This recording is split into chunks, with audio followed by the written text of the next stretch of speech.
যারা জামাত ইসলাম করেন তাদেরকে আহ্বান জানাবো যে আপনারা আমার এই ভিডিওটা দেখবেন। ছাত্র শিবিরের ভাইদের আহ্বান জানাবো আপনারা দেখবেন।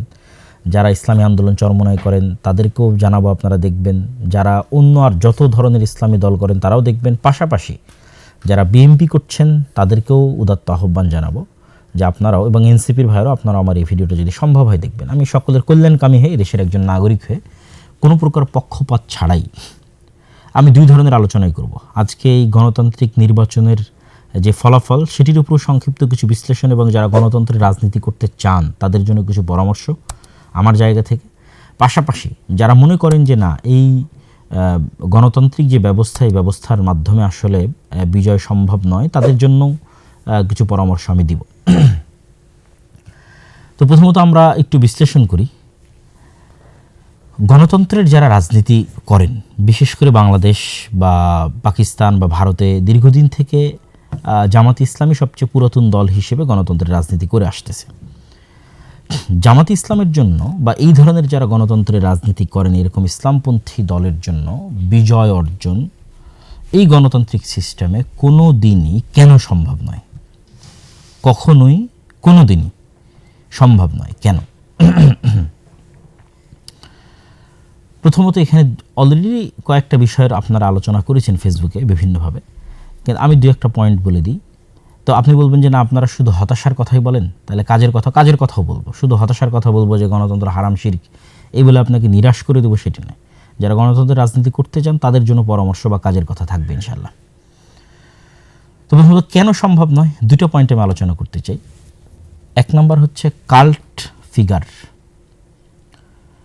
একজন ব্যক্তিকে ক্যারিশমাটিক লিডারশিপ মেনে তার অধীনে জোয়ার তৈরি করা। ক্যারিশমাটিক লিডারশিপ ছাড়া পৃথিবীতে শুধু গণতান্ত্রিক রাজনীতি নয়, কোনো বিপ্লবী কোনোদিন সাকসেসফুল হয়নি। তো ক্যারিশমাটিক লিডারশিপ যার কাল্ট ফিগার, আপনারা যারা ফ্যাসিজমের বিরুদ্ধে বলেন তারা বলেন যে কোনো কাল্ট ফিগার যেন তৈরি না হয়, কিন্তু আসলে কাল্ট ফিগার তৈরি না করলে আপনি রাজনীতি করতে পারবেন না। তাহলে আওয়ামী লীগের জন্য কাল্ট ফিগার কি? শেখ মুজিবুর রহমান। তাকে অবিসংবাদিত নেতা বানিয়ে, তাকে মর্যাদার সর্বোচ্চ পর্যায়ে পৌঁছিয়ে, তার আদর্শে আদর্শিত হওয়ার প্রেরণা জাগরিত করে তার নামে রাজনীতি করা, একটা নির্দিষ্ট কাল্ট ফিগারের তৈরি করে তার অধীনে রাজনীতি করা। যারা বিএনপি রাজনীতি করে তাদের জন্য কাল্ট ফিগার শুধু একটা নয়, দুইটা। প্রেসিডেন্ট জিয়াউর রহমান, মরহুম প্রেসিডেন্ট, এবং বেগম খালেদা জিয়া। আমরা আল্লাহ সুবহানাহু ওয়া তাআলার নিকটে দোয়া করি আমাদের অতীতে চলে যাওয়া যারা রাজনীতিবিদ ছিলেন তাদের সকলের কোনো অকল্যাণ থাকলে আল্লাহ সেটি ক্ষমা করুক এবং তাদেরকে জান্নাতবাসী করুক। তাদের বিষয়ে আমরা কল্যাণের ধারণা রাখি। তো তাদের দুইটা কাল্ট ফিগার, ফলত এই দুইটাকে তাকদিস করার মাধ্যমে তারা তাদের রাজনীতি পরিচালনা করে। এই জায়গায় অন্য ইসলামী দলের তো সমস্যা আছে। জামাত ইসলামের সবচেয়ে বড় সমস্যা হচ্ছে জামাত ইসলামের যে কাঠামো, এই কাঠামোতে কখনোই কাল্ট ফিগার তৈরি হওয়া সম্ভব নয়। কেন? এখানে ক্যাডার ভিত্তিক, যোগ্যতার ভিত্তিতে এখানে রাজনীতি হয়। কেউ খুব ভালো এই জন্য তার ছেলে রাজনীতিতে আসবে, এরকম কোনো ব্যবস্থাপনা এখানে নাই। এটা একটা ভালো দিক, কিন্তু কাল্ট ফিগার তৈরি না হলে গণতান্ত্রিক রাজনীতিতে আপনি সাকসেসফুল হতে পারবেন না। একজন ক্যারিশমাটিক লিডার লাগবে। যেমন এখন এনসিপির যারা রাজনীতি করতেছে তাদের মধ্যেও কিন্তু এখন পর্যন্ত কোনো একজন ক্যারিশমাটিক লিডার তৈরি হয়ে ওঠেনি যে সেই একজনের অধীনে সারা দেশের মানুষ একত্রিত হবে। আপনি যে কোনো বিপ্লব পৃথিবীতে দেখেন, পাকিস্তানের ইমরান খানের দিকে দেখেন অথবা ইরানের আয়াতুল্লাহ আল খামিনির দিকে দেখেন, যেখানেই দেখেন সেখানে একজনকে সবচেয়ে মহান এবং বড় করে তুলে ধরা হয় এবং তার পিছনে মানুষ একত্রিত হয়। এই জুলাইয়ের যে যেটিকে আপনারা গণ অভ্যুত্থান বলতেছেন, এটি বিপ্লবে পরিণত না হওয়ার সবচেয়ে বড় আরেকটি কারণ হচ্ছে এই জুলাই একক কোনো নেতা ছিল না। যদি একক নেতা থাকতো এবং একক আদর্শে আদর্শিত বিশাল কর্মী বাহিনী থাকতো, তাহলে ওইটা কিন্তু অভ্যুত্থান না হয়ে বিপ্লবে পরিণত হয়ে যেত এবং আজকে কিন্তু আপনাকে আবার নির্বাচন দেওয়া লাগতো না। যেমন আহমদ আশ-শারা কি নির্বাচন দিচ্ছে, তার অন্তর্বর্তীকালীন সরকারি 5 বছর 6 বছর দেশ পরিচালনা করতেছে। কেন? এখানে একক নেতৃত্বের অধীনে সবাই একত্রিত হয়েছে এবং তার প্রতি আস্থা রেখে, ঠিক আছে, তার অধীনে তার আদর্শে আদর্শিত হয়ে একদল কর্মী বাহিনী তৈরি হয়েছে। তাহলে যারা ইসলামের নামে রাজনীতি করতেছেন তাদের তো কোনো কাল্ট ফিগার নাই, আবার তারা শত মত আর দলে বিভক্ত, কত ফতোয়া তার হিসাব নাই। এর কাছে ও বিভ্রান্ত, ওর কাছে ও ভ্রান্ত, ওর কাছে ও বেদাতি, ওর কাছে ও শিরক। এগুলোর মধ্যে অবশ্যই কিছু সত্যতা কিছু থাকবে না তা নয়, কিন্তু আমি সরাসরি আজকে আজকের আলোচনা কিন্তু আমি সরাসরি আপনাদের যে একজন ইসলামিক স্কলার সেই হিসেবে কিন্তু আলোচনা করতেছি না। আজকে বিশ্লেষণ করছি জাস্ট একজন গণতন্ত্রের রাজনীতির একজন কোর দেশের নাগরিক হিসেবে একটা বিশ্লেষণ করতেছি। দ্বিতীয় যেটি বড় বাধা যারা ইসলামের নামে রাজনীতি করছেন, তো ইসলামের নামে রাজনীতি করার প্রথম বাধা কি বললাম, যে আপনাদের কোনো কাল্ট ফিগার তৈরি হওয়া সম্ভব নয়, ঠিক আছে, জামাত ইসলামের নিজের ফ্রেমের কারণে সম্ভব নয়। আর ইসলামী দলগুলো সব বিভিন্ন মাযহাব, মতবাদ, আদর্শে একজনের কাছে আরেকজন কাফের, আরেকজনের কাছে আরেকজন শিরক, মুশরিক। ফলত এখানে কেউ একক নেতৃত্বের অধীনে এসে একত্রিত হবে সেটার কোনো পসিবিলিটি নাই বললেই চলে। আর ওই পসিবিলিটি যদি না থাকে কোনো দিন আপনি ক্ষমতায় যেতে পারবেন না। এটা just full stop, note down করে রাখবেন যারাই আপনারা ইসলামের নামে রাজনীতি করতেছেন, গণতান্ত্রিক করেন অগণতান্ত্রিক করেন। 2 নাম্বার ডিপ স্টেট, যেটা আপনারা খুব ভালোভাবে এই 2026-এর ইলেকশনের পরে দেখলেন যে কারচুপি এবং ইঞ্জিনিয়ারিংয়ের মধ্যে যে ডিফারেন্স, যে পার্থক্যটা, যে কারচুপি মানে দিনের বেলা গিয়ে ভোট কেন্দ্র দখল করা, ঠিক আছে, ভোট কেন্দ্র দখল করে জাল ব্যালট বাক্স ভরা, এটা হয়নি। কিন্তু ইঞ্জিনিয়ারিং, ফলাফল ঘোষণা, ইঞ্জিনিয়ারিং। তো ডিপ স্টেট যে শুধু ফলাফল ঘোষণা ইঞ্জিনিয়ারিং করবে বিষয়টি কিন্তু সেরকম নয়। ডিপ স্টেট আরও বহু ক্ষেত্রে তাদের প্রভাব থাকে। ডিপ স্টেট মানে ছায়া রাষ্ট্র। ছায়া রাষ্ট্র যদি আপনি আরও ভালোভাবে বুঝতে চান তাহলে বুঝতে পারবেন যে ডক্টর ইউনূস কেন সাকসেসফুলি কাজ করতে পারেনি। কেন বাংলাদেশের যে ডিপ স্টেট এইটা তাকে সাকসেসফুলি কাজ করতে দেয়নি। প্রতিটা রাষ্ট্রের ডিপ স্টেট থাকে, আমেরিকারও ডিপ স্টেট আছে। তো ওই ডিপ স্টেটের সক্ষতা শুধু জনসমর্থন দিয়ে হয় না। যেটা আমি বহুবার বলেছি যে আপনাদের 16 কোটি মানুষের ভোটের মূল্য প্রথম আলোর কাছে একটা খড়ের টুকরাও নয়। এই কথাটা আপনারা আমার বহু বক্তব্য শুনেছেন। কেন বলেছি এটা? কেন প্রথম আলো হচ্ছে ডিপ স্টেটের পার্ট, ঠিক আছে। তো এই জিনিসটা আপনাকে বুঝতে হবে যে ডিপ স্টেট মানে আপনারা সব 16 কোটি মানুষ ভোট দিয়ে দিলেন আর ডিপ স্টেট পরিবর্তন হয়ে গেল, এটা কিন্তু না। ডিপ স্টেট মানে বহু বাইরের এমবেসি, তাদের সাথে যোগাযোগ, দেশের মধ্যেকার অসংখ্য প্রতিষ্ঠান যেমন আর্মি, সেনাবাহিনী, ঠিক আছে, এস্টাবলিশমেন্টের মধ্যে যারা আছে, বড় বড় ব্যবসায়ী, এর মধ্যে মাফিয়ারাও থাকে, ঠিক আছে। এক কথা স্থায়ীভাবে যারা দেশের স্টেক হোল্ডার, বড় বড় শক্তিশালী প্রতিষ্ঠান, মিডিয়া হতে পারে, তো তাদের যতক্ষণ আপনি আস্থা অর্জন না করতে পারবেন, বহির্বিশ্বের সেনাবাহিনীর, দেশের অভ্যন্তরের শক্তিশালী প্রতিষ্ঠানের, ততক্ষণ 16 কোটি মানুষ ভোট দিলেও আপনি ক্ষমতায় আসতে পারবেন না। এটা গণতন্ত্রের নিয়ম, গণতন্ত্রের একটা সিস্টেম, আপনাকে আসতে দেওয়া হবে না। এই সিস্টেম, এই কাঠামো যতদিন থাকবে ততদিন এটাই ঘটবে। তাহলে আপনাকে আস্থা অর্জন করতে হবে তাদের। তো সেক্ষেত্রে এখন আপনি বলবেন যে ভাই আপনি তো শুধু হতাশ করেন গণতন্ত্রের বিষয়, তাহলে যারা গণতন্ত্রের রাজনীতি করতে চায় তাদের কি কোনো আশার জায়গা নাই? আছে। যারা গণতন্ত্রের রাজনীতি করতে যান তাদের জন্য আজকে আমি নিরেট একদম খালেস অন্তরে একটা পরামর্শ দিই, গণতন্ত্রের রাজনীতি করেন, ইসলামের নামে গণতন্ত্রের রাজনীতি করলে কোনো দিন সাকসেসফুল হতে পারবেন না। ইসলামকে শুধু দাওয়ার জায়গায় রাখেন, শুধু দাওয়াতের জায়গায় রাখেন, এবার রাজনীতি করেন। আপনি বলবেন তাহলে তো আপনি ইসলামকে রাজনীতি থেকে দূরে করে দেন। দূরে করতেছি না, আপনি তো মুসলমান। যারা বিএনপির জয়লাভ করলো তাদের মধ্যে কয়জন হিন্দু আছে? আপনি খুঁজে দেখেন, দেখি কয়জন হিন্দু আছে। জামাতের তো একজন হিন্দু ছিল। তাহলে বিএনপির যতজন বিজয় লাভ করলো তাদের 99% মুসলমান। শুধু কি মুসলমান, আমি এমন 2-1 জনকে চিনি যারা 5 ওয়াক্ত সালাত আদায়কারী, 5 ওয়াক্ত সালাত জামাতের সাথে আদায় করে, অন্য মানে গণতন্ত্র বাদে অন্য আর সকল বিষয়ে সর্বোচ্চ বিশুদ্ধ আকীদা লালন করে, ঠিক আছে। এরকম অসংখ্য জনকে আমি চিনি যারা এই নির্বাচনে যারা জয়লাভ করে এসেছে বিএনপি থেকে। তাহলে আমি কি বলতেছি, আপনি গণতান্ত্রিক রাজনীতি করতে পারবেন, কিন্তু ইসলামের নামে রাজনীতি করে আপনি রাষ্ট্র ক্ষমতায় যেতে পারবেন না। তার 1 নম্বর পয়েন্ট আগে বলেছি, কারণ আপনি কাল্ট ফিগার তৈরি করতে পারবেন না, সকল ইসলামপন্থীকে একত্রিত করতে পারবেন না। 2 নম্বর পয়েন্ট বলেছি, আপনি কখনো ডিপ স্টেটের আস্থা অর্জন করতে পারবেন না। ফলত ইসলামের নামে রাজনীতি করে, মানে গণতান্ত্রিক রাজনীতি করে আপনি কখনো ইসলামের নামে ক্ষমতায় যেতে পারবেন না। এটা ফুল স্টপ। তাহলে আপনি তো মুসলমান, আপনি রাজনীতি করতে পারেন, আপনি জাস্ট ইসলামের আদর্শকে নিজের মধ্যে ধারণ করার চেষ্টা করবেন। এই গণতান্ত্রিক সিস্টেমের মধ্যে থেকে যতটুকু রাষ্ট্রের উপকার করা যায়, যতটুকু ন্যায় এবং ইনসাফ প্রতিষ্ঠা করা যায়, ততটুকু প্রতিষ্ঠা করার জন্য চেষ্টা করবেন। সেই রাজনীতি আপনি করবেন। যেমন অনেকেই আওয়ামী লীগের তুলনায় বিএনপিকে ভালো মনে করতেন, যে তারা হয়তো ইসলাম পন্থাকে ধারণ করে, তথা একজন মুসলিম এর যে আদর্শ সেটিকে ধারণ করে, তারা টুকটাক ধর্মীয় মূল্যবোধকে ধারণ করে তারা রাজনীতি করে। যে রাজনীতি আপনারা এরদোগানের দেখতেছেন, যেই রাজনীতি আপনারা ইমরান খানের দেখতেছেন, যেই রাজনীতি আপনারা মালয়েশিয়াতে দেখতেছেন, এগুলো পূর্ণাঙ্গ ইসলামী রাজনীতি নয়। তো এগুলোকে আপনি একটাকেও পূর্ণাঙ্গ ইসলামী রাজনীতি বলতে পারবেন না। এগুলো কি রাজনীতি? এগুলো হচ্ছে ইসলামী ভাবধারায় উজ্জীবিত হয়ে একদল মুসলমানের রাজনীতি। যে মুসলমান পূর্ণাঙ্গ মুমিন নয়, সে ফাসেক মুমিন হতে পারে, ঠিক আছে, তার অন্য কোনো ত্রুটি থাকতে পারে, কিন্তু সে সরাসরি ইসলাম বিরোধী বিদ্বেষী কোনো আইন হোক এটা সে চায় না। আপনাকে আরও ক্লিয়ার করি, মুসলিম লীগের রাজনীতি কী ছিল? মুসলিম লীগ আলেম ওলামাদের দল ছিল নাকি?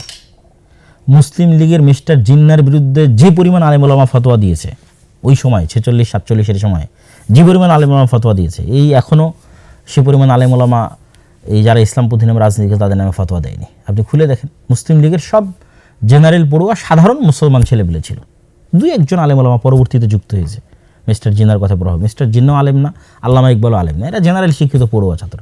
এরা কী চাইছে? এরা চাইছে মুসলমানরা যেন স্বাধীন মতো বাস করতে পারে। কিন্তু ইসলামী রাষ্ট্র, পূর্ণাঙ্গ ইসলামী রাষ্ট্র কিন্তু তারা চায়নি, প্রতিষ্ঠিতও কিন্তু তারা করতে পারেনি। তারা কিছু মুসলমানরা যেন আলাদাভাবে স্বাধীনভাবে বসবাস করতে পারে। তো সেই রাজনীতিতে এখনও আছে, সেই রাজনীতি বাংলাদেশে এখনও আছে। এই যে জামাত ইসলামকে যারা, জামাত ইসলামের যে জোট, এই জোটকে যারা ভোট দিয়েছে, জামাত এনসিপির জোটকে, আপনি নিশ্চিত থাকেন এটা মুসলিম লীগের ভোট ব্যাংক। তথা 1947 যারা মুসলমানদের আলাদা দেশের জন্য ভোট দিয়েছিল, এরাই এই 2026 এসে বিভক্ত হয়ে কিছু বিএনপিকে ভোট দিয়েছে, কিছু জামাত এনসিপিকে ভোট দিয়েছে। এটা মুসলিম লীগেরই ভোট ব্যাংক। এবং শেখ মুজিবুর রহমান নিজেও কিন্তু মুসলিম লীগ করতেন, তারপর আওয়ামী মুসলিম লীগ। তো আপনাকে মাথায় রাখতে হবে কি, যে আপনি যদি বাংলাদেশে রাজনীতি করতে চান, আপনি ইসলামের নামে রাজনীতি করে, গণতান্ত্রিক ইসলামের নামে গণতান্ত্রিক রাজনীতি করে ক্ষমতায় আসতে পারবেন না। আপনাকে কিসের রাজনীতি করতে হবে? মুসলমানদের রাজনীতি করতে হবে। যে একজন মুসলমান, সে ইসলামের বিরুদ্ধে বিদ্বেষী কোনো কথাবার্তা বলবে না, সেই সিস্টেমকে, গণতন্ত্রের এই কুফরি সিস্টেমকে মেনে নিয়েই এর মধ্যে টুকটাক ভালো মানুষকে নিয়ে আসার জন্য চেষ্টা করবে, সেই রাজনীতি করবে। তবে বলবেন তাহলে এই রাজনীতি কারা করবে? দেখেন, আমি যে তত্ত্বের কথা বলতেছি, এই তত্ত্ব যে সঠিক তত্ত্ব তার প্রমাণ ভারতেই আছে। ভারতের আরএসএস, শিবসেনা, বাজরাং দল, ঠিক আছে, এরা কিন্তু নিজেরা যেহেতু কট্টর উগ্র হিন্দুত্ববাদী বিশ্বাসী, ফলত তারা জানে যে কট্টর উগ্র হিন্দুত্ববাদ দিয়ে মানুষের ভোট নিয়ে তারা বিজয় অর্জন করে ক্ষমতায় আসতে পারবে না। তখন আরএসএস, শিবসেনা, বাজরাং তারা কী করেছে? তারা তাদের মডারেট হিন্দুদের দিয়ে আরেকটা নতুন রাজনৈতিক দল তৈরি করেছে, তার নাম বিজেপি। বিজেপি একটা রাজনৈতিক দল, এইটা সরাসরি উগ্র হিন্দুত্ববাদ তার মেইন মতাদর্শের মধ্যে আছে লিখিতভাবে, এরকম নয়, বরং তারা আরএসএস কর্তৃক নিয়ন্ত্রিত হয়। আরএসএস কট্টর উগ্রবাদ, তারা বাজরং দল, শিবসেনা কর্তৃক নিয়ন্ত্রিত, তারা কট্টর উগ্রবাদ। কিন্তু বিজেপি তারা সাধারণ হিন্দু, খুব যে হিন্দু ধর্মকে খুব ভালোভাবে মেনে চলে, খুব আল্লাহ মানে তাদের হিন্দু ধর্মের দিক থেকে খুব হিন্দু ধর্ম মেনে চলে এরকম কিন্তু, সতী সাধু এরকম কিন্তু নয়, ঠিক আছে। তো সেক্ষেত্রে এই যে জামাত ইসলাম সহ আর যারা ইসলামের নামে রাজনীতি করতেছে, সেটা ইসলামী আন্দোলন বাংলাদেশের চরমনাই হোক, সেইটা জমিয়তে কি যেন ওলামা ইসলাম একটা আছে, আর অনেক ইসলামের নামে যারা রাজনীতি করতেছে বাংলাদেশে, তাদের সকলের উচিত হবে তারা এরকম সাধারণ জেনারেল শিক্ষিত মুসলমান সন্তানদের দিয়ে একটা রাজনৈতিক দল তৈরি করবে। যেই কাজটা বিএনপি তাদেরকে অতীতে করে দিত, তারা যদি মনে করে যে এখন বিএনপি ছাড়াও তাদের এরকম একটা রাজনৈতিক দলের দরকার আছে, তাহলে এরকম একটা তারা সাধারণ মুসলমানদের এরকম একটা রাজনৈতিক দল তৈরি করবে, যেমন এনসিপি হতে পারে সেই রাজনৈতিক দল, যারা সরাসরি ইসলামী রাষ্ট্র প্রতিষ্ঠার রাজনীতি করবে না, কিন্তু এই দেশের মুসলমানদের, স্বাভাবিক মুসলমানদের যে অধিকার রক্ষার কথা সেটা বলবে, যেমন ওসমান হাদি করতো, যেমন আমাদের জুলাইয়ের যে ছেলেমেয়েরা তারা করতেছে। এই ধরনের ছেলে মেয়েদেরকে যদি আপনি এগিয়ে দেন, তাহলে এরা হচ্ছে একটা কাল্ট ফিগারও তৈরি করতে পারবে। কেননা যেহেতু সে সরাসরি ইসলামী নয়, ফলত এখানে ফতোয়া ফারাইজ আসবে না, মাসলাক আসবে না, মতবাদ আসবে না, আদর্শ আসবে না, শিরক বেদাত আসবে না, মানে এইগুলো নিয়ে মুসলমানদের ইসলামী দলগুলোর মধ্যে যে গণ্ডগোল সেগুলো আসবে না। তাহলে কাল্ট ফিগার একটা তৈরি করতে পারবে। 2 নম্বর, যেহেতু তারা সরাসরি ইসলামী নয়, মডারেট সাধারণ মুসলমান, সেহেতু তারা ডিপ স্টেটের আস্থা অর্জন করতে পারবে। ডিপ স্টেট যেগুলো নিয়ে অ্যালার্জেটিক, সেগুলোর বিষয়ে তারা টুকটাক ম্যানেজও করতে পারবে। ম্যানেজ করার মাধ্যমে তারা দেখা যাচ্ছে ক্ষমতায় যাবে। এবং আপনারা যে মন্দের ভালোটা চাচ্ছেন, যে মন্দের ভালো নিয়ে আপনারা গত 1 মাস যাবৎ ফেসবুক একদম তোড়পাড় করে ফেলেছেন, সেই মন্দের ভালোর একমাত্র সমাধান এইটা। সেক্ষেত্রে যত ইসলামের নামে গণতান্ত্রিক রাজনীতি দল আছে, এদের সবকে তাদের রাজনীতি অফ করে দিয়ে দাওয়াতি কাজ করতে হবে। তারা দাওয়াতি ফিল্ড তৈরি করবে, সন্তান তৈরি করবে, প্রজন্ম তৈরি করবে। আর ওই মুসলমানের সন্তানরা স্বাভাবিক, যতদিন অন্তত গণতান্ত্রিক সিস্টেম আছে ততদিন সেই গণতান্ত্রিক সিস্টেমে তারা রাজনীতি করবে। এটি গেল যারা গণতন্ত্রের মধ্যে দিয়ে ইসলামের রাজনীতি করতে চান তাদের জন্য পরামর্শ। যদি আপনাদের ভালো লাগে আপনারা পরামর্শ গ্রহণ করতে পারেন, আর না হলে আমি যেভাবে ফুল স্টপ দিয়েছি এটা আসলেই ফুল স্টপ। দেখেন, এই নির্বাচনেও জামাত ইসলাম কিন্তু চেষ্টা করেছে তার ইসলামী রাজনীতির খোলস থেকে বের হয়ে আসার, এটা ছাড়া তার কোনো উপায় ছিল না। মন্দিরে গেছে, তারপরে কত রকমের বক্তব্য, মূর্তি পূজার সাথে রোজার তুলনা, মানে একটা সেকুলার দলের মধ্যে যা যা অনুষঙ্গ থাকে তার সব কিছুই কিন্তু জামাত ইসলাম তার নিজের মধ্যে নিয়ে আসার জন্য কী করেছে, চেষ্টা করেছে।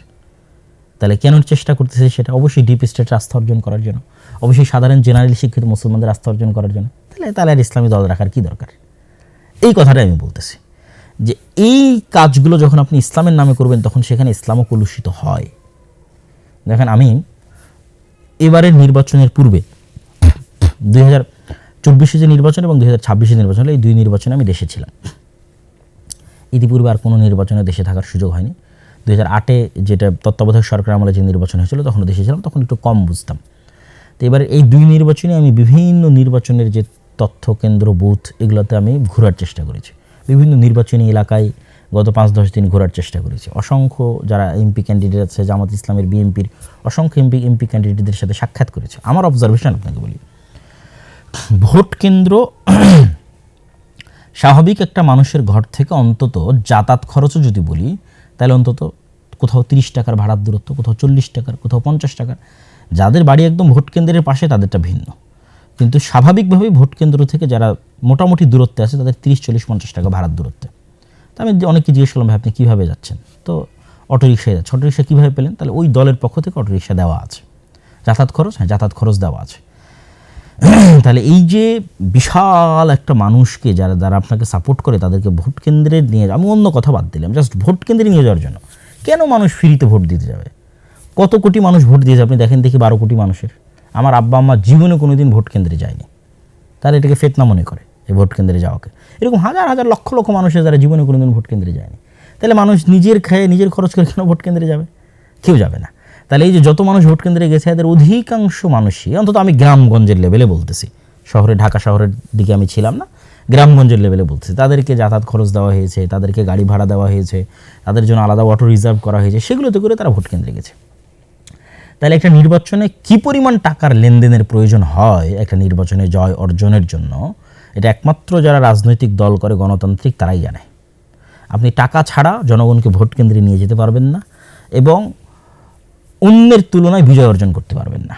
মানে জাস্ট ভোট গণনা পরে, মানে ইঞ্জিনিয়ারিং থামানোর জন্য, ডিপ স্টেটের আস্থা অর্জনের জন্য পরের কথা বলতেছে, জাস্ট ভোট আর ভোট কেন্দ্রে যাবে, এটা আপনি টাকা ছাড়া করতে পারবেন না।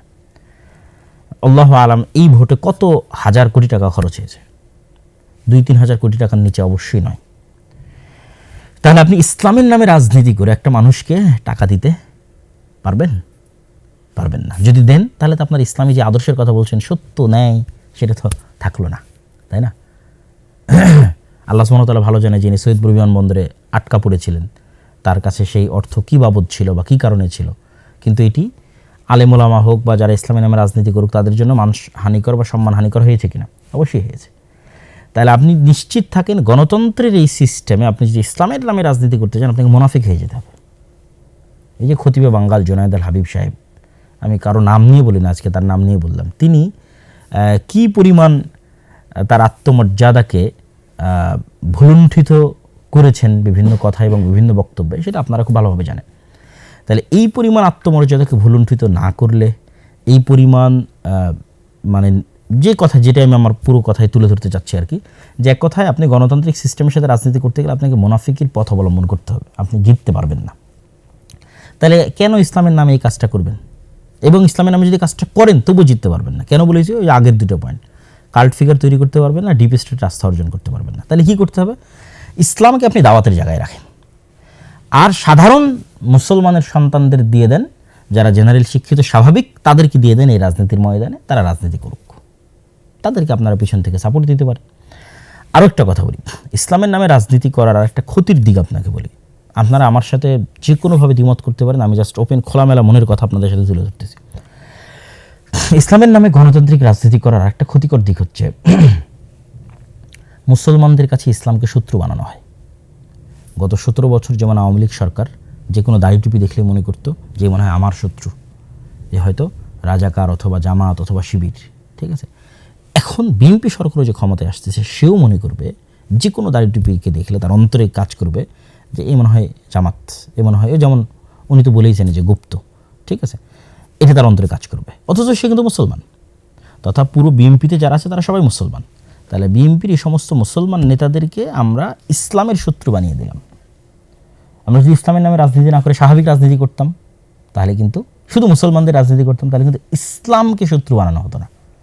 যে কোনো দাড়ি টুপিওয়ালা মানুষকে দেখলে কিন্তু তারা শত্রু মনে করতো না। আমরা যদি দাওয়াতের মাঠে থাকতাম এবং সাপোর্ট দিতাম, এরকম কোনো একটা দল তৈরি করে দিতাম, যেমন আমি উদাহরণ দিয়েছি বিজেপি এবং আরএসএসের, যেমন আমি উদাহরণ দিয়েছি যে এখনকার ইসলামী রাজনৈতিক দলগুলো পারে এনসিপিকে সামনের দিকে এগিয়ে দিতে, যে বাবা তোমরাই রাজনীতি করো, আমরা দাওয়াত দিয়ে ফিল্ড তৈরি করে দেবো, তোমাদেরকে সকল প্রকার সাপোর্ট দেবো, রাজনীতি তোমরা করো। এনসিপির ছেলেদের কথা বলতে পারেন আপনারা। তো এইগুলো আপনাদের জন্য পরামর্শ। ইসলামের নামে রাজনীতি করতে গিয়ে আমরা মুসলমানদের কাছেই ইসলামকে শত্রু বানিয়ে ফেলতেছি, এটার একটা দীর্ঘমেয়াদী ক্ষতিকর প্রভাব আছে। তাহলে আমি যারা গণতন্ত্রের রাজনীতি করে তাদেরকে আমি হতাশ করছি না, কিন্তু তাদেরকে সমাধানও দিচ্ছি।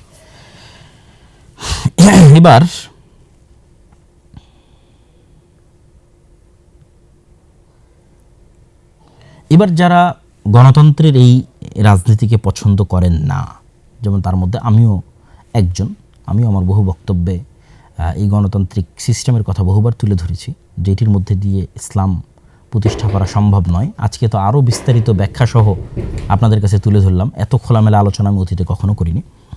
বিএনপির ভাইদের জন্য আমার কিছু নাসিহা আছে, এবং যারা গণতন্ত্রের বাইরে গিয়ে ইসলাম প্রতিষ্ঠা করতে চান তাদের জন্য নাসিহা আছে। তো যেহেতু এতক্ষণ একটু সরাসরি একদম পলিটিক্যাল আলোচনা করছি, আমি যেন বিএনপির ভাইদের জন্য নাসিহাতে আমার বক্তব্য শেষ করি। আমি মনে করি যে বিএনপির ভাইরাও তারাও মুসলমান, এবং তাদের সাথে আমাদের আন্তরিক হওয়া উচিত। তাদের সাথে আমাদের, যারা ইসলামের নামে রাজনীতি করছেন, যারা মুসলমানদের রাজনীতি করছেন, তাদের শত্রুতাপূর্ণ যে মনোভাব, এইটা দিন শেষে আমাদের ইসলামকে ক্ষতিগ্রস্ত করবে। তাহলে কী করা উচিত? সৎ উপদেশ এবং দোয়া।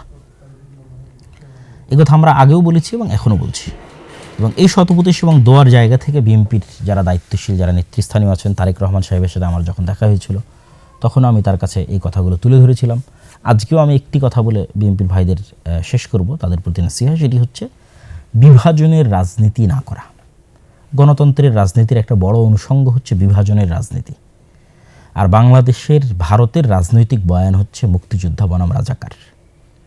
অবশ্যই 47 যেমন আমাদের ইতিহাসের অন্যতম গুরুত্বপূর্ণ অংশ, 71 আমাদের ইতিহাসের অন্যতম গুরুত্বপূর্ণ অংশ, 24 আমাদের ইতিহাসের অন্যতম গুরুত্বপূর্ণ অংশ, কিন্তু এটিকে বেস বানিয়ে কারোর সাথে চিরন্তনভাবে শত্রুতা তৈরি করে রাখা, দেশেরই নাগরিকদের একটা অংশকে বৈষম্যের শিকার করা, এটা দেশকে ধ্বংস করে দেয়। তো অন্তত অতীতের সরকার যে ভুলগুলো করেছে, আপনারা সেই ভুলগুলো যদি না করেন, আপনারা যদি দেশের মধ্যে বিভাজনের রাজনীতি তৈরি না করেন, উদারতা দেখান, আশা করি যে আল্লাহ সুবহানাহু ওয়া তাআলা আপনাদের শাসনে কল্যাণ দিতে পারে।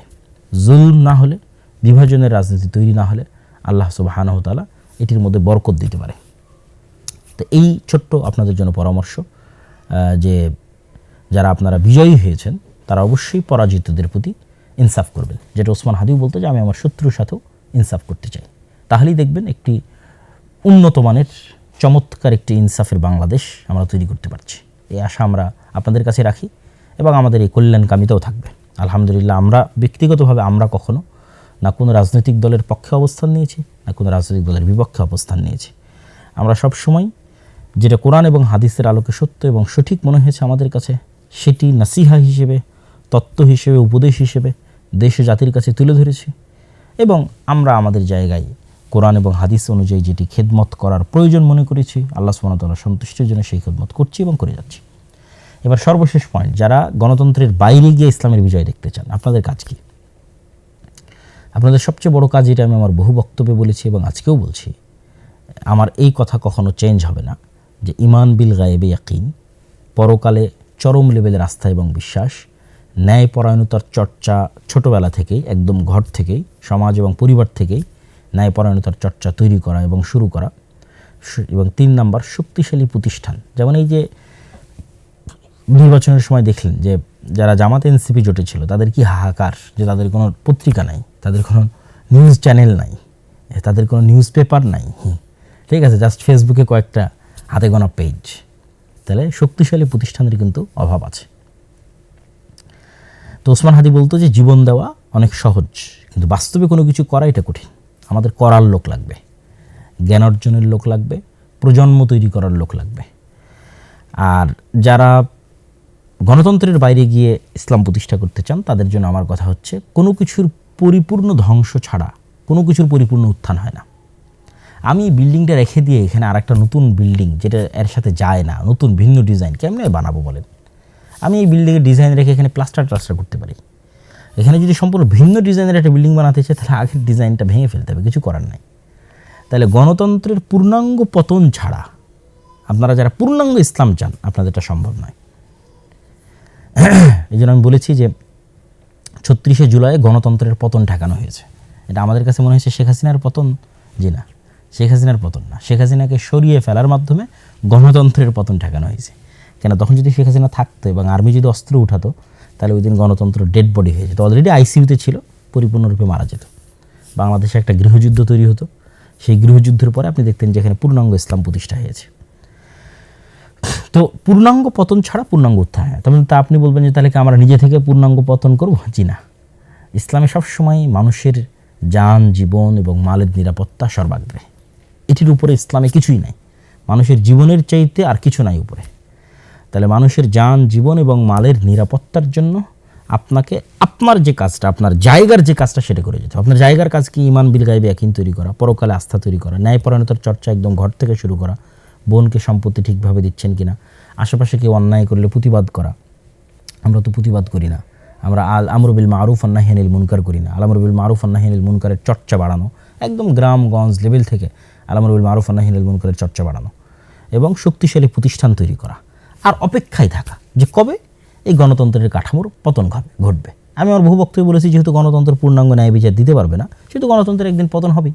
এটা আপনাকে পতন করতে হবে না, এটা বাই ডিফল্ট, বাই নেচার পতন হবে। কেননা সে ইনসাফ দিতে পারবে না, তার কাঠামোর মধ্যে নাই যে সে ইনসাফ দেবে। ফলত যেহেতু সে ইনসাফ দিবে না, মাজলুম তো জুলুমের বিরুদ্ধে আওয়াজ উঠাবেই। তখন এরকম ৩৬শে জুলাই এমনি আবার ১৫-২০ বছর পর আপনি দেখবেন যে আবার হচ্ছে ৩৬শে জুলাই। ৩০ বছর পর আপনি আবার দেখবেন যদি হায়াতে বেঁচে থাকেন যে এরকম ৩৬শে জুলাই হচ্ছে। কেন, এই কাঠামো আপনাকে ন্যায় বিচার দিতে পারবে না। এই কাঠামো ন্যায় বিচার না দিতে পারলে জুলুম হবে। জুলুম হলে কী হলে মানুষ জুলুমের বিরুদ্ধে আওয়াজ উঠাবে, জুলুমের বিরুদ্ধে আওয়াজ উঠালে আবার কী হবে, আবার এরকম ৩৬শে জুলাই হবে। কিন্তু এই রকম পরবর্তী ৩৬শে জুলাই যেন আপনার একটা কাল্ট ফিগার থাকে, একক নেতা থাকে, যার অধীনে সবাই কর্মী হিসেবে, যার অধীনে তারা একত্রিত। তাহলে তখন কি হবে? তখন আপনি পূর্ণাঙ্গ বিপ্লব প্রতিষ্ঠা করে ফেলতে পারবেন, আদারওয়াইজ পারবেন না। তাহলে সেক্ষেত্রে আমি কী বললাম যে গণতন্ত্রের যে পূর্ণাঙ্গ পতন এটা আল্লাহর পক্ষ থেকেই হবে, এমনিই হবে। কীভাবে হবে এটা আল্লাহ সুবহানাহু ওয়া তাআলা ভালো জানেন। যেমন ধরেন আমেরিকার যে বিশাল সাম্রাজ্য, আল্লাহ সুবহানাহু ওয়া তাআলা বলেছেন যে আল্লাহ সুবহানাহু ওয়া তাআলা যদি একদল মানুষকে তার একদল মানুষের পতন না করাতেন, ওয়ালাউ দাফাল্লাহি নাস বা'দাহুম বিবা'দ, তাহলে পৃথিবীতে জুলুমের কারণে মানুষ অস্থির হতো। আজকেও যদি ফেরাউন জীবিত থাকতো কী হতো বলেন তো? আপনি বলেন যে ৫,০০০ বছর হয়ে গেছে, ফেরাউন এখনও জীবিত আছে, তাহলে আজকে আমাদের অবস্থা কী হতো? এটা আল্লাহ করেননি, ফেরাউনকে আল্লাহ ধ্বংস করে দিয়েছে মানুষকে বাঁচানোর জন্য। তো এইরকম সুপার পাওয়ার আজকে আমেরিকা আছে, তার আগে সুপার পাওয়ার রাশিয়া ছিল, তার আগে আর কেউ ছিল, ইংল্যান্ড সুপার পাওয়ার ছিল, ইংল্যান্ড চলে গেছে, রাশিয়া চলে গেছে, আমেরিকা চলে গেছে, আমেরিকাও যাবে একদিন। তাহলে এরকম সুপার পাওয়ারের পতন হবে। যখন দেখবেন যে আমেরিকার সুপার পাওয়ারের পতন হচ্ছে, কীভাবে হবে এটা আল্লাহ সুবহানাহু ওয়া তাআলা জানে। কে জানতো রাশিয়া ইউক্রেন যুদ্ধ এতদিন দীর্ঘায়িত হবে? কে জানতো? কেউ জানতো না। এই রাশিয়া ইউক্রেন যুদ্ধ এত দীর্ঘায়িত হওয়ার কারণে যে সিরিয়াতে আহমাদ আশ-শারা বিজয়ী হয়েছে। এই রাশিয়া ইউক্রেন এত যুদ্ধ দীর্ঘায়িত হওয়ার কারণেই তো আফগানিস্তানে তালেবানরা ক্ষমতা আসতে পেরেছে। যদি এই রাশিয়া ইউক্রেন যুদ্ধ না হতো এরা জীবনও পারতো না, বুঝলেন? এগুলো আল্লাহর পক্ষ থেকে হয়। তো এরকম কোনো এক ছোট্ট অজুহাতে দেখবেন এই যে অ্যাপস্টেইন ফাইল, যেটা আমি তো বলি যে এটা আমেরিকার অধপতনের শুরু। আল্লাহ বড় বড় পরাজয়গুলো দেন ছোট্ট ছোট্ট জিনিস দিয়ে, অতি ছোট্ট, আপনি বুঝবেন না যে কোন ক্ষুদ্র জিনিস থেকে পরাজয় শুরু। আমেরিকার অধপতন মানেই তো গণতন্ত্রের অধপতন ভাই। আজকে আমেরিকার পতন হবে, কালকে সব জায়গাতে গণতন্ত্র গায়েব হয়ে যাবে, এটাই নিয়ম। যে যে আদর্শের ধারক ও বাহক তার পতনের সাথে সাথে সে আদর্শ গায়েব হয়ে যায়। তাহলে আপনাকে কী করতে হবে? আপনাকে প্রস্তুতি নিতে হবে, ওই দিন আসার অপেক্ষায় থাকতে হবে। আপনার প্রস্তুতি হবে ঈমান বিল গায়বে ইয়াকিন, আপনার প্রস্তুতি হবে পরকালে আস্থা, আপনার প্রস্তুতি হবে ন্যায়পরায়ণতার চর্চা। কেন ন্যায়পরায়ণতার চর্চার মাধ্যমে নেতা তৈরি হয়, আদারওয়াইজ নেতা তৈরি হয় না। ন্যায়পরায়ণতার চর্চা যদি আমি না করি, ধরেন আমি যদি না করি আমিও নেতা না, এটা হলো সিম্পল কথা। যে তার মানে আমি বলতেছি মানে যে আমি নেতা তা না, কিন্তু আমি যদি ন্যায়পরায়ণতার চর্চা না করি আমিও নেতা না। যে ন্যায়পরায়ণতার চর্চা করবে সেই নেতা হবে। বহু ছোট্ট কুড়ে ঘর থেকে এসে নেতা হয়ে যেতে পারে, কোনো গ্যারেন্টি নেই কে কোথায় থেকে এসে কীভাবে নেতা হবে। ন্যায়ের চর্চা করতে গিয়েই নেতা তৈরি হবে, অন্যায়ের প্রতিবাদ করতে গিয়েই নেতা তৈরি হবে। এটি স্বাভাবিক এবং সিম্পল রুলস নেতা তৈরি হওয়ার। তাই ঈমান বিল গায়বে ইয়াকিন, পরকালে আস্থা, ন্যায়পরায়ণতার চর্চা, শক্তিশালী প্রতিষ্ঠান, আর অপেক্ষা কবে এই গণতন্ত্রের পূর্ণাঙ্গ পতন হয়। যেদিন গণতন্ত্রের পূর্ণাঙ্গ পতন হবে সেদিন যদি আপনি প্রস্তুত থাকেন, যেমন ৩৬শে জুলাই আপনি প্রস্তুত ছিলেন না, যদি আপনার প্রস্তুত থাকেন পূর্ণাঙ্গ ইসলাম প্রতিষ্ঠা হয়ে যাবে। আর যদি প্রস্তুত না থাকেন তাহলে তো এটার জন্য আপনি নিজেই দায়ী। তাহলে ইমিডিয়েট রেজাল্টের আশা বাদ দিতে হবে, ইমিডিয়েট উত্তেজনা বাদ দিতে হবে, বিশাল দীর্ঘমেয়াদী ৩০ বছরের প্ল্যান করে প্রস্তুতি নিতে হবে। তো আশা করি আমি নির্বাচন পরবর্তী যে পর্যালোচনা ছিল সেই পর্যালোচনায় আমি সকলের জন্য আজকে নাসিহা দিয়েছি, একদম শতভাগ আমার হৃদয়কে পরিষ্কার করে, কারো প্রতি চুল পরিমাণ পক্ষপাতিত্ব না রেখে, আলহামদুলিল্লাহ আল্লাহর কসম কারো প্রতি চুল পরিমাণ পক্ষপাতিত্ব নাই। যারা আমাদের সম্পর্কে জানেন এবং বুঝেন তারাও খুব ভালোভাবে জানেন। তো আমি সম্পূর্ণ শতভাগ ন্যায় এবং ইনসাফের সাথে জামাত ইসলাম, ইসলামী আন্দোলন চরমনায়, যারা ইসলামের নামে গণতন্ত্রের রাজনীতি করে তারা, এনসিপি ছাত্ররা, তারপরে বিএনপি এবং সর্বোপরি যারা গণতন্ত্রের বাইরে গিয়ে ইসলামের বিজয় চান, তাদের সকলের জন্য তাত্ত্বিক বলেন, বাস্তব বলেন, সকল ধরনের পরামর্শ আপনাদের জন্য দিয়েছি। আল্লাহ সুবহানাহু ওয়া তাআলা আমাদের দেশকে শান্তি শৃঙ্খলায় পরিপূর্ণ করে দিক, আমাদের এই জাতিকে আল্লাহ সুবহানাহু ওয়া তাআলা রক্ষা করুক। এই দেশের মানুষ বহু রক্ত দিয়েছে, বহু রক্ত। সেই মোগলদের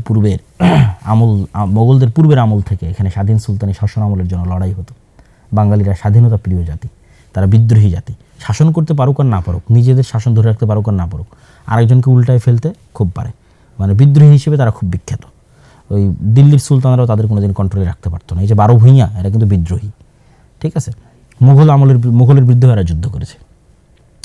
তো বাঙালিদের একটা ভালো গুণ আছে, আল্লাহ সুবহানাহু ওয়া তাআলা আশা করি যে বাংলাদেশ এবং বাংলাদেশের এই মাটি যেখানে হাজার হাজার শহীদের রক্ত আছে, এটিকে আল্লাহ সুবহানাহু ওয়া তাআলা কখনোই মুশরিকদের পদানত করবেন না, অধীনস্থ করবেন না। এটি আল্লাহর কাছে চাওয়া এবং দোয়া, আমাদের পরবর্তী প্রজন্ম যেন মুশরিকদের গোলাম না হয়, এটি আল্লাহ সুবহানাহু ওয়া তাআলার কাছে কামনা। সেই ব্যবস্থা যেন আল্লাহ সুবহানাহু ওয়া তাআলা করে দেন, সেই ব্যবস্থা করার তৌফিক যেন আল্লাহ সুবহানাহু ওয়া তাআলা আমাদের দান করেন। আল্লাহুম্মা আমিন। ওয়া আখিরু দাওয়ানা আনিল হামদুলিল্লাহি রাব্বিল আলামিন। আসসালামু আলাইকুম ওয়া রাহমাতুল্লাহি ওয়া বারাকাতুহু।